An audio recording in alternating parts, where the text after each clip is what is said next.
출애굽기 2장 1절부터 4절까지의 말씀을 보면 사람의 최선과 하나님의 최고의 섭리를 통해서 하나님께서 이루신 놀라운 기적의 역사를 보게 됩니다.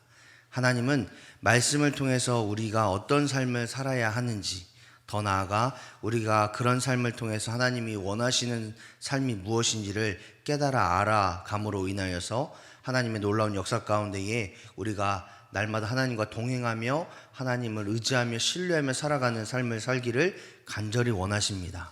그렇다면 오늘 본문을 통해서는 우리 하나님의 일하심의 비결을 보면서 우리의 삶에 하나님이 어떻게 세밀하게 일하시는지, 또 하나님께서 그 세밀하게 일하심을 통해서 우리에게 무엇을 깨닫기를 원하시는지를 함께 살펴보고자 합니다.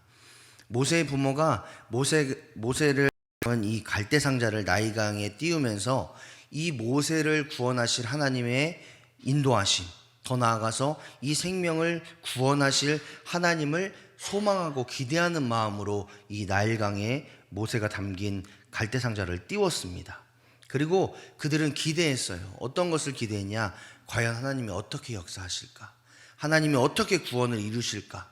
어떻게 이 갈대상자를 통해서 하나님 영광 받으실까? 이것을 이 모세의 부모들은 기대했단 말이죠. 그런데 오늘 본문의 말씀을 보면은 이 모세의 부모의 그 희망이 한 사람의 등장으로 인해서 절망으로 바뀌게 되는 것을 보게 됩니다.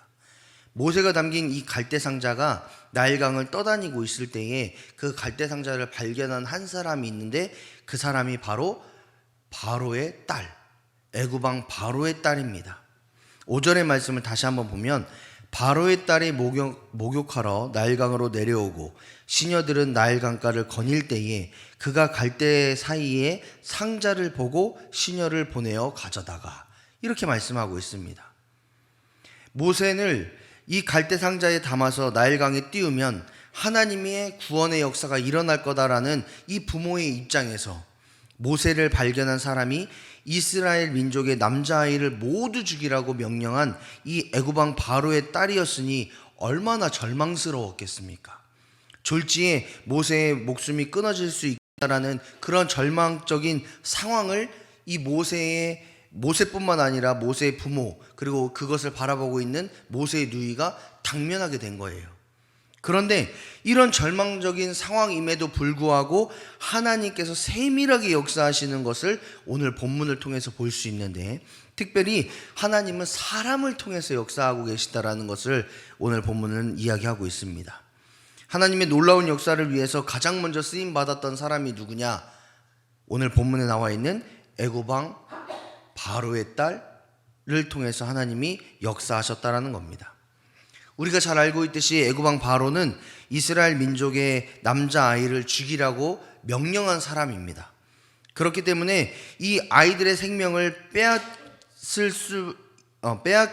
빼앗기 위해서 노력했던 사람이고, 또 모세의 부모가 행했던 모든 노력과 기대를 무산시켰던 사람입니다. 하지만 이 하나님께서는 애굽왕 바로의 딸을 통해서 불가능할 것 같은 상황을 가능하게 하심으로 인해서 하나님의 놀라우신 은혜와 역사의 비결을 우리에게 가르쳐 주시고 있는 거예요. 그러니까 사람의 생각으로, 사람의 기준으로, 사람의 판단으로 보면 이 모든 상황들이 불가능할 것 같은데, 하나님께서 일하시고 하나님께서 역사하시면 그 모든 것이 가능하게 된다라는 것을 이 애굽왕 바로의 딸을 통해서 보게 되는 거예요. 애굽왕 바로는 이스라엘 민족의 남자아이를 죽이라고 명령을 내렸습니다. 그랬기 때문에 애굽왕 바로의 딸 역시도 그 명령에 순종해야 되는 입장이에요. 그런데 신기한 점이 한 가지가 있습니다. 이 애굽왕 바로의 딸이 그런 명령이 내려졌음을 알면서도 불구하고 나일강으로 목욕을 하러 왔다라는 거예요. 자, 우리가 이 말씀만 보고 그냥 쭉 넘어가면 목욕하러 왔나 보다 하고 읽고 넘어갈 수 있는 부분이지만, 그때 당시 상황을 보면은 이 나일강에는 이스라엘 사람들이 이 아이를 엄청나게 버렸다라는 거예요. 죽은 아이도 버렸고 산 아이도 버렸습니다. 그러면 나일강에는 어떤 모습이어야 되냐면 아이들의 시체로 가득해야 돼요. 악취로 가득해야 된다라는 거예요. 그런 상황이 나일강에 일어나고 있는 거예요. 그런 상황에서 애굽왕 바로의 딸이 나일강으로 목욕하러 나왔다? 이거는 말이 안 되는 겁니다. 이 지금 일어나고 있는 상황들을 이 바로의 딸이 몰랐기 때문에 목욕하러 나왔냐? 혹은 조금 모자라거나 혹은 아무 생각 없는 여자여서 그렇게 했느냐? 혹은 이 애굽 왕이 살고 있는 그 왕궁에 목욕 시설이 없어서 그렇게 했느냐? 아니에요. 애굽 왕 바로는 그 당시 최고의 나라, 최고 강한 나라의 왕이었기 때문에 그 주변에는, 그 왕국에는 엄청 좋은 목욕 시설이 있었어요. 그리고 그것이 유적으로도 남아 있습니다. 그렇기 때문에 애굽 왕 바로의 딸이 굳이 나일강으로 목욕하러 안 나와도 되는 상황이에요. 그런데 그 바로의 딸이 나일강으로 목욕을 하기 위해서 나간 겁니다. 그가 왜 그런 생각을 했느냐? 그거는 나와 있지 않아요. 성경에 나와 있지 않지만 우리가 문맥상으로 유추해 보는 것은 그런 상황임에도 불구하고 바로의 딸이 목욕을 하러 나일강으로 나갔다? 이것은 하나님의 임재하심이 아니면, 하나님의 역사하심이 아니면 도저히 설명이 불가능한 일입니다. 바로의 딸의 눈을 막으시고 귀를 막으시고 상황을 그렇게 할 수밖에 없는 상황을 만드셨기 때문에 애굽 왕 바로의 딸이 그 나일강으로 목욕을 하러 나왔다라는 거예요. 그런데 여기서만 끝이 아니에요. 더 놀라운 일이 있습니다. 아까도 말씀드렸듯이 나일강에 이미 이스라엘의 수많은 사람들이 아이들을 버렸다는 거예요. 어떤 사람은 그냥 버리기도 하고 어떤 사람은 모세처럼 갈대상자에 담아서 버리기도 했을 거예요. 그러면 이 바로의 딸이 나일강을 딱 바라봤을 때에 나일강에는 갈대상자가, 모세를 담은 갈대상자 외에 수많은 갈대상자들이 있었다라는 거예요. 그런데 그렇게 수많은 갈대상자 안에서 이 바로의 딸이 모세가 담긴 갈대상자를 툭 집어낼 수 있는 그 확률이 얼마나 될까요?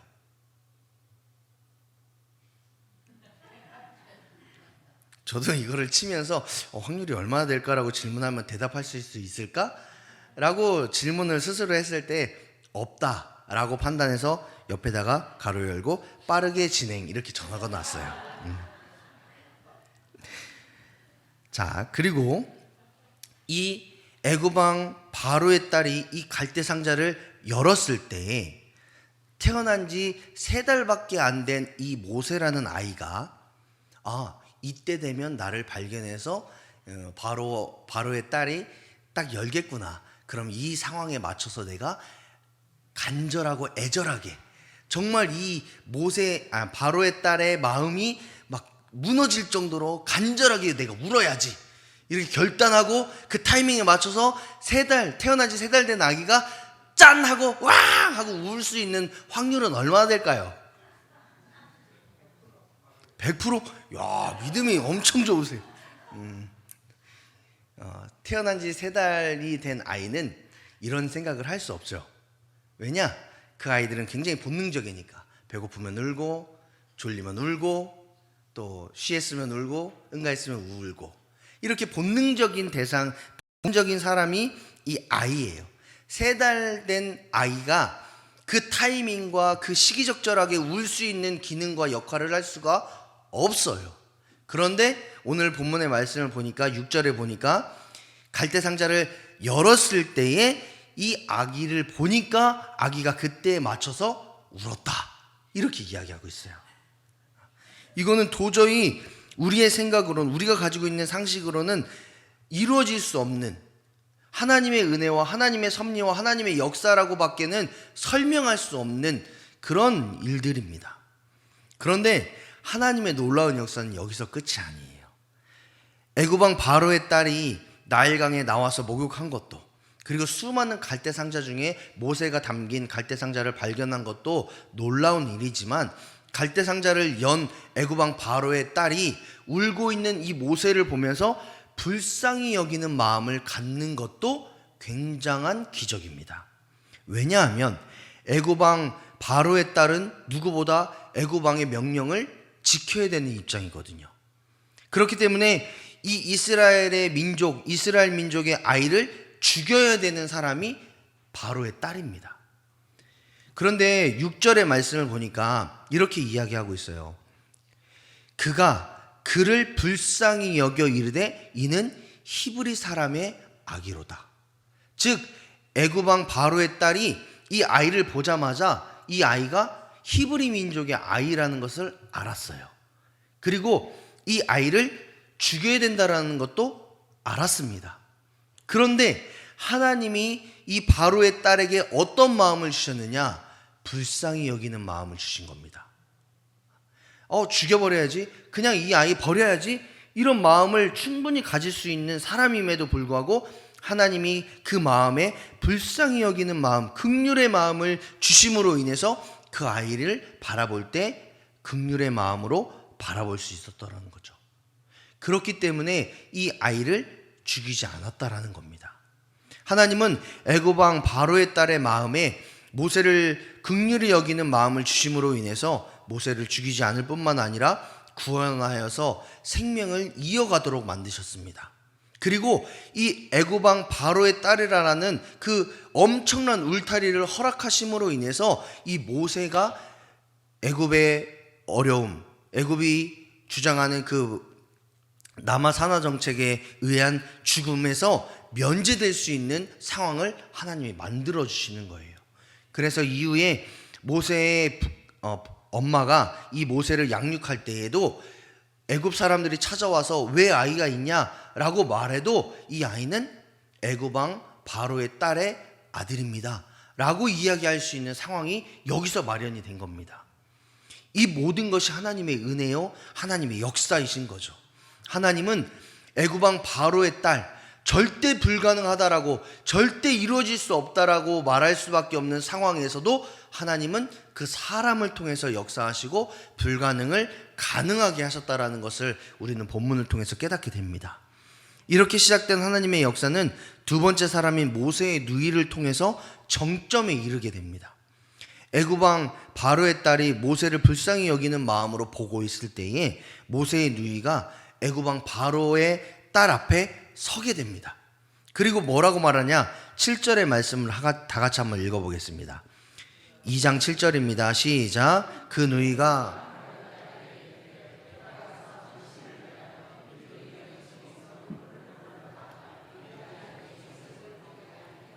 아멘. 아주 시기적절한 그 타이밍에 바로의 딸 앞에 모세의 누이가 딱 서게 되는 거죠. 그런데 여기에도 이상한 점이 있습니다. 아무리 애굽 왕 바로의 딸이 목욕하기 위해서 나일강을 찾았고 그로 인해서 내가 목욕하니까 너희들은 저 멀리 가 있어라 이렇게 말했던 상황일지라도 애굽 왕 바로의 딸을 보호하려는 군대가 주변에 없었을까요? 아닙니다. 6절의 말씀을 보니까 시녀들은 나일 강가를 거닐 때에 라는 표현을 하고 있습니다. 즉 바로의 딸이 목욕하고 있는 그 주변에 수많은 시녀들이 바로의 딸을 보호하기 위해서 거닐고 있었다라는 거예요. 지키고 있었다라는 겁니다. 그런데 모세의 누이는 이 지키고 있는 사람들을 뚫고 애굽 왕 바로의 딸 앞에 선 거예요. 이게 가능할까요? 지금도 우리 젊은이들이 연예인들이 막 이렇게 어디인가 나타나면 그 연예인 보려고 막 무슨 개떼들처럼 막 이렇게 가잖아요. 그때 그 연예인 주변에 그 연예인 신변을 보호하는 사람들이 딱 있습니다. 그러면 그 연예인 주변에 이 팬들이 아무리 많아도 접근을 할 수가 없는 거예요. 마찬가지로 바로의 딸을 이 수많은 시녀들이 지키고 있을 때에 모세의 누이가 그녀들을 뚫고 그 호위를 뚫고 앞에 설 수 있는 가능성은 굉장히 희박합니다. 그런데 하나님께서 역사하시고 하나님께서 이 일을 이루고자 하시니까 그 호위들의 눈과 귀를 막으신 거예요. 그래서 모세의 누이로 하여금 바로의 딸 앞에 설 수 있게 만드신 거죠. 이건 하나님의 은혜가 아니면 도저히 설명할 수 없는 그런 일들입니다. 그런데 놀라운 역사는 계속 이어집니다. 애굽왕 바로의 딸이 공주라는 신분이 있기 때문에 나는 이런 마음이야, 나는 이런 생각을 가지고 있어 라는 그런 말들을 주변 사람들에게 계속 말하는 사람이었을까요? 아니에요. 그가 어떤 마음을 가지고 어떤 생각을 가지고 있는지 그 주변에 큰 소리로 떠들고 다니는 사람이 절대 아니에요. 또 지금 여기 화면처럼 제가 말하려고 하는 딱 말들이 여기에 뚝뚝뚝 나타나서 모세의 딸이 저런 생각을 갖고 있구나 해서 주변 사람들이 알 수 있는 상황이었을까요? 절대로 아닙니다. 그런데 그런 절대로 아닌 상황에서 모세의 딸이 아니죠.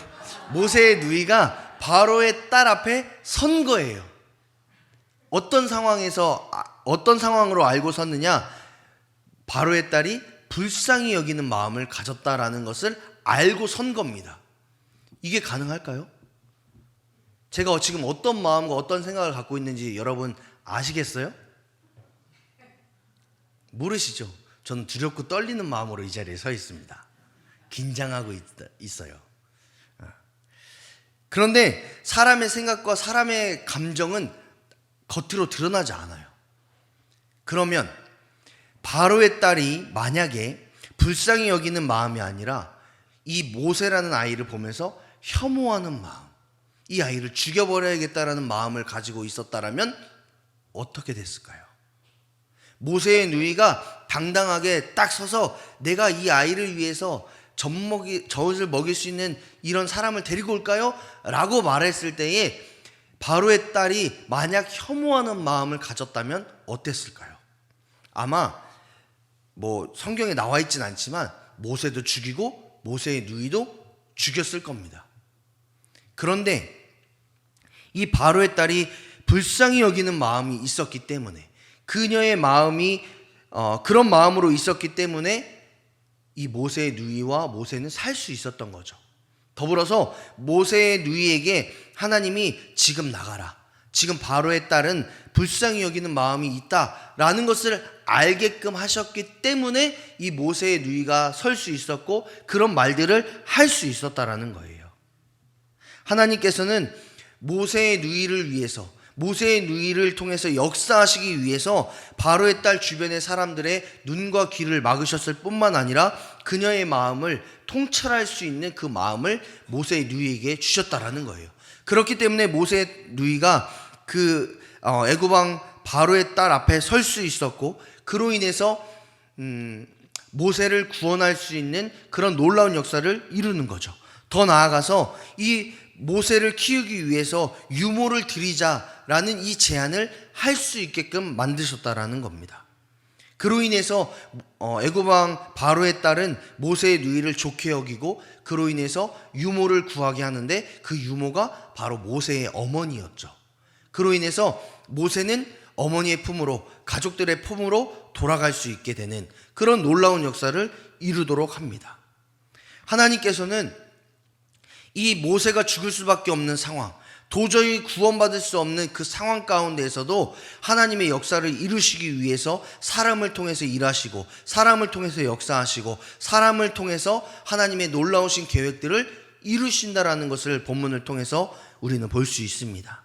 이렇게 하나님의 놀라운 역사가 이루어지고 있을 때 또 다른 기적의 역사를 하나님께서 준비하시는데 그 사람이 바로 모세의 어머니, 모세의 어머니가 이제 유모가 된 거죠.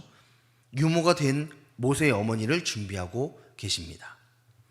이 애굽왕 바로의 딸이 갑자기 모성애가 생기기 시작하는 거예요.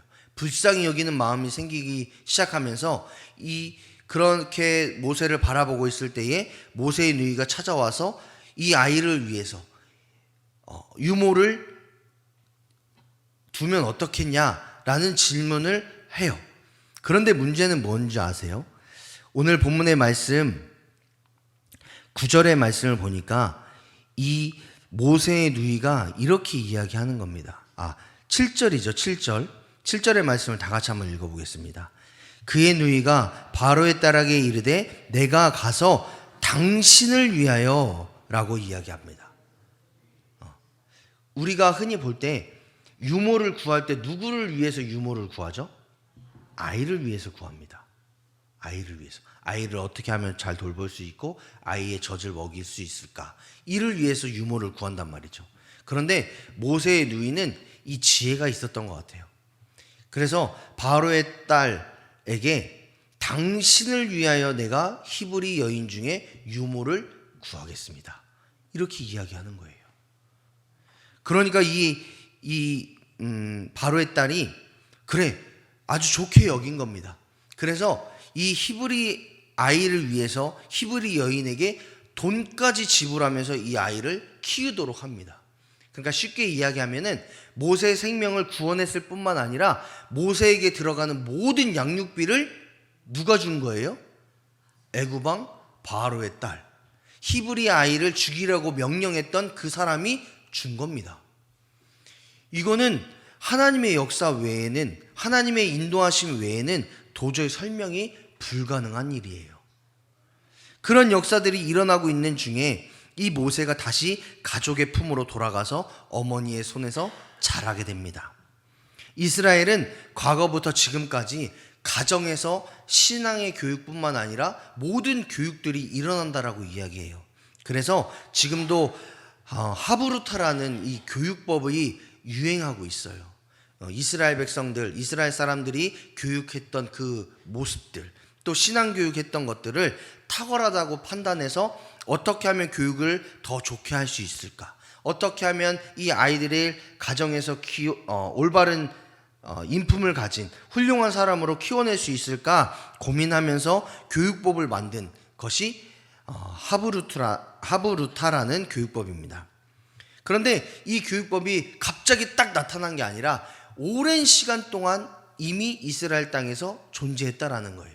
그래서 이스라엘 땅에서는 이 가정에서 이 교육이 이루어질 뿐만 아니라 신앙의 정체성, 나는 어떤 사람인가, 또 하나님이 나를 통해서 어떤 일을 이루셨는가, 우리 민족 가운데 하나님의 역사는 무엇인가를 어려서부터 가정에서부터 배우기 시작하는 거예요. 그 말은 뭐냐? 모세가 가정의 품으로 돌아감으로 인해서 이 모세의 정체성이 히브리인의 정체성을 갖게 되는 거예요. 만약에 모세가 그대로 바로의 딸의 손에 이끌려서 애굽 왕궁에서 자랐다면 히브리 사람이라는 정체성을 가질 수 없었습니다. 나는 애굽 왕자지 히브리 사람이 아니야 라는 정체성을 가지고 살았을 겁니다.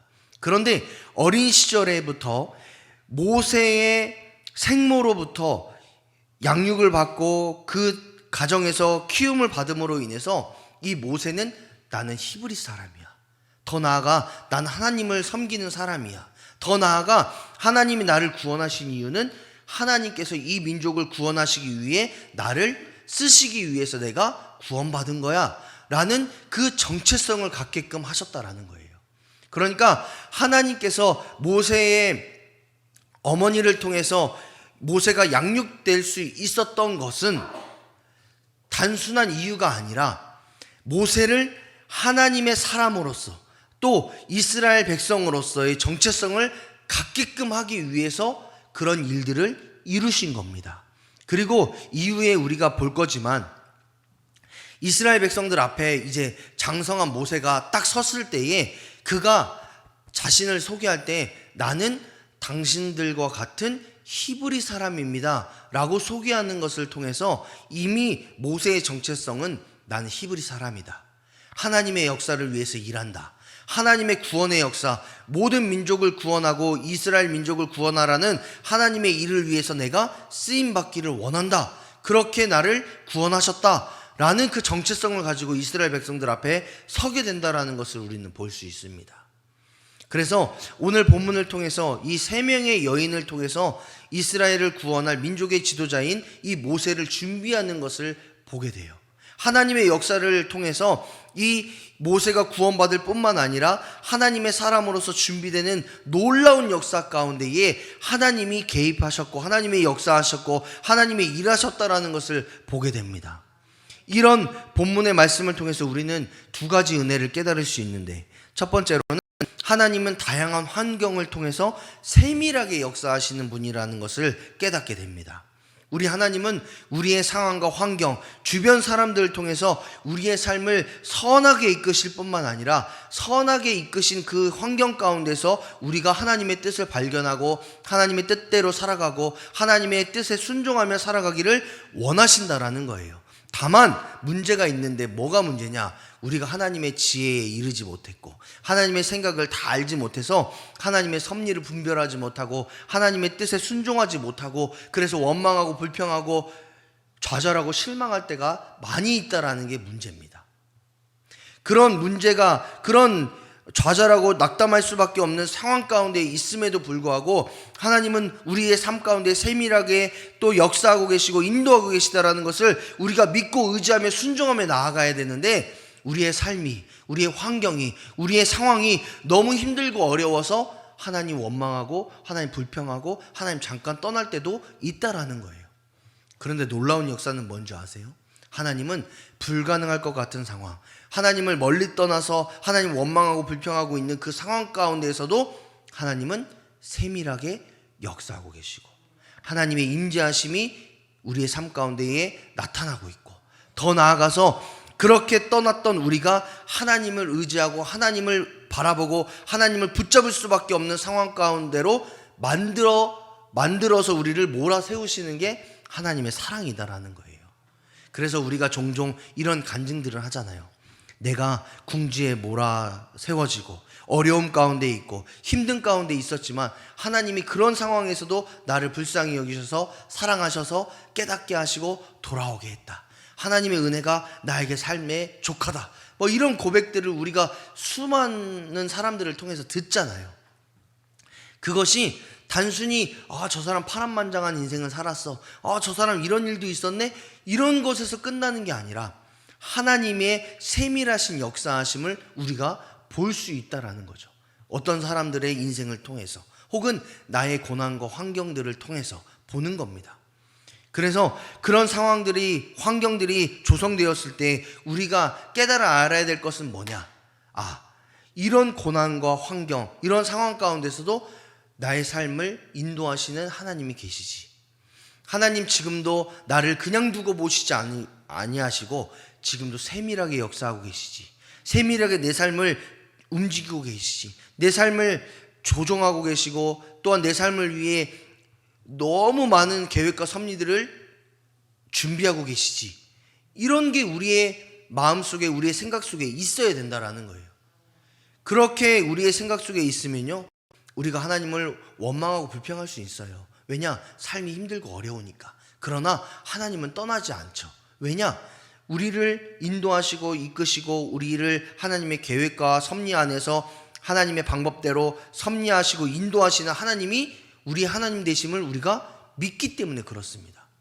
그리고 그 믿음의 그 경험들이, 그런 믿음의 시간들이 우리의 삶 가운데에, 우리의 믿음 가운데에 자꾸 근육이 돼야 돼요. 근육이 붙어야 된다라는 거예요. 자, 여러분, 제가 이렇게 사지 멀쩡해서 몸 이렇게, 죄송해요, 비유가 상하시겠지만 제가 이렇게 딱 벗겨놨을 때 몸이 좋아 보이지만 베들레헴도 있고 제 주변, 배 주변에 햄들이 많이, 이해를 못 하시네요. 지방들이 많고 근육보다는 저게 사람의 몸이야? 라고 생각되어질 정도로 몸이 엉망진창이에요. 그래서 제가 결단을 한 겁니다. 어떤 결단을 하냐? 내가 몸짱이 돼야겠다. 그래, 내가 한번 운동을 열심히 해봐야겠다 해서 헬스장을 끊었어요. 그리고 아령을 여러 번 들었어요. 그리고 집에 딱 갔을 때 제 몸이 몸짱이 되어져 있어요? 근육이 빡 있고 식스팩이 딱 있고 이렇게 변해져 있습니까?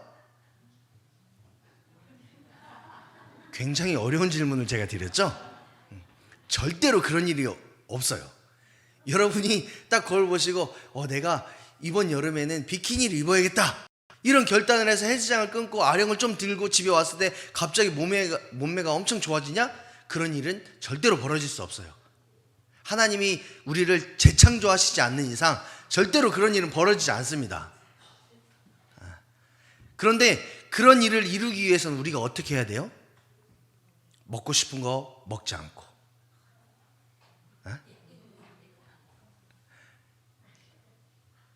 계속 얘기해도 되죠? 피곤하고 힘들어도 운동하고, 졸리고 자고 싶고 해도 운동장 달리기 하고, 이런 시간들이 쌓이다 보면 몸짱이 되는 겁니다. 그 시간이 뭐 3년이 될지 10년이 될지 모르겠지만, 믿음의 경륜도 마찬가지예요. 우리가 하나님의 은혜 안에, 하나님의 섭리 안에, 하나님의 역사를 경험하는 그 경험들이 계속 쌓여야 우리의 믿음의 경륜이 높아지는 거지. 갑자기 하루아침에 하나님 내 삶 가운데 은혜를 주시면 내가 하나님 잘 믿을게요 해가지고 갑자기 하나님의 은혜가 딱 임했을 때 절대 흔들리지 않는 믿음 가지고 순교하고 뭐 이런 게 절대 아니라는 거예요. 그 말은 뭐냐? 세밀하게 우리의 삶 가운데 역사하시는 하나님을 날마다 경험해야 돼요. 날마다 그 하나님을 의지하고 신뢰해야 돼요. 하나님을 찾고 부르짖으며 하나님께 매달려야 돼요. 그리고 그것이 우리의 믿음의 경험치가 되어져서 근육으로 붙어야지만 우리가 어떤 시련이 오고 어려움이 오고 시련이 찾아와도 견딜 수 있는 힘이 생겨요. 그 일을 위해서 날마다 하나님을 의지하고 신뢰해야 돼요. 세밀하게 역사하신 하나님, 우리를 하나님의 계획 속으로 인도하신 하나님, 맞아요. 그런데 우리가 그 계획 속에 살아가지 않으면 그 하나님을 경험할 수 없는 거예요.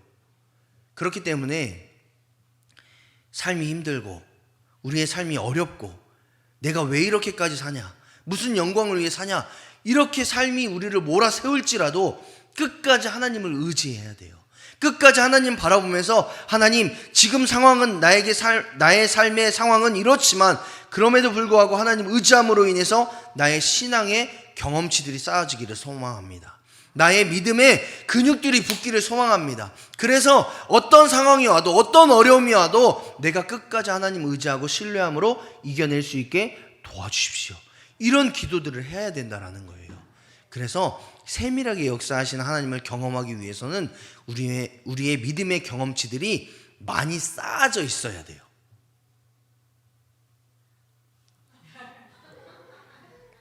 여기까지만 하겠습니다. 두 번째로 깨닫는 것은 믿음의 공동체에 믿음의 일원이 되어야 돼요. 수많은 하나님의 역사들을 보면 하나님은 언제나 독단적이거나 일방적이거나 신비한 경험에 의해서 역사하지 않으실 때가 더 많습니다. 물론 그렇게 역사하실 때도 있어요.